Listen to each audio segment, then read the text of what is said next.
Maayong adlaw sa atong suking tigpaminaw. Ako si DJ Kyle. Karon atong paminawon ang istorya ni Marian, usa ka asawa nga nagtuo nga siya ang bugtong gugma sa iyang bana.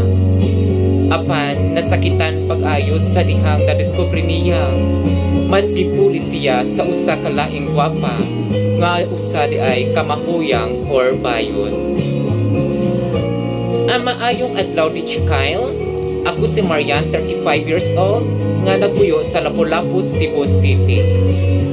Usa ka asawa ug inahan, 4 ka tuig na mi sa akong bana nga si Choros. Sa among kaminyuon, daghan ming pagsulay pero normal ra ang tanan.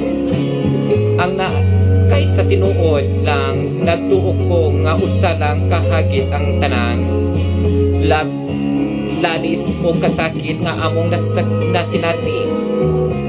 Pero wala ko kay balo nga adunay mas dakupang kasakit nga nagpaabot nako. Wala ko kabalo o unsaon pagsugod ning istorya ha. Kay bisan ako dili makatuos sa nahitabo. Si Choros usak kabuutan nga bana, responsible, matinabangon ug akong giisip nga swerte kaayo ko sa akong bana. Sa 4 ka tuig nga minyo, bisan pa sa pipilag ka mga away, wala jud ko nagduda nga aduna siya laing gusto gawas nako. Hangtod karon, usa ka adlaw nakadawat ko og usa ka mensahe gikan sa numero nga wala ko kaila. Marian, buhi siya, dili na ikaw iyang gusto. Nangurog akong kamot, DJ Kyle. Wa pa ko kasabot sa pasabot sa mensahe, hangtod nga nakpadayon ko og basa. Mas nasayod ko kay mas dugay na ko niya kaysa nimo. Nasamukan ko unsa man ni kabit pa ni, pero kinsa man siya, unsa man iyang gusto. Ug sa walang damha nga paagi, akong nadiskubre ang akong gitawag nga pinakadakong sayop sa akong kinabuhi. Gikuha na ko ang cellphone ni Choros samtang nagligo siya. Wala ko gadahom nga masakitan ko sa akong nakita ni Kyle. Guwapa puti taas, kung dili lang tungod sa iyang pagkalalaki, usa siya sa mga pinakagwapang nilalang akong nakita.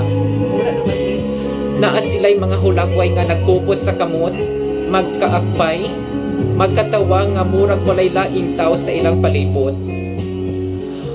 Unya na apay usa ka bitsyo naghalok sila DJ Kyle, sakit palmandungon. Nagdugo akong dughan DJ Kyle. Naglibog ko kung masuko ako, muhilak ko mong luom na lang.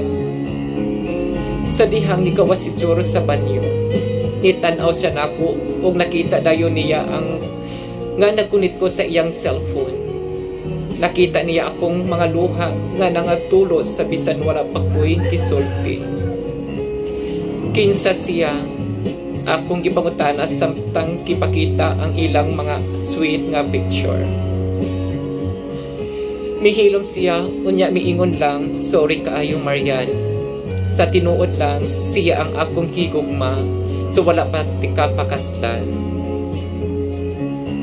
Sakit pamilindungon, DJ Kyle. Nagkarelasyon naming duha, nagpakasal ko nimo kay ikaw ang kipili sa akong kinikanan. Pero sa tinuod lang, siya ang akong gugma. Ug ako siyang giingnan. Unsa may akong kulang, unsa may nabuhat na ako nga nakapalayo nimo. Ug nitubag siya. Wala Marian, wala kay sayop. Ako lang jud ang nasayop sa pagpangita og gugma nga dili unta dapat. Ug sa dihang nagdugo na nako na, mas nasamdan pa ko kay kabalo ko nga tinuod ang iyang gibati para niya. Nagpabilin ko sa kwarto, naghilak, naglibog ko unsa ang akong buhaton. Dapat pa makik-away? Dapat ba ko mo-fight sa among relasyon, DJ Kyle?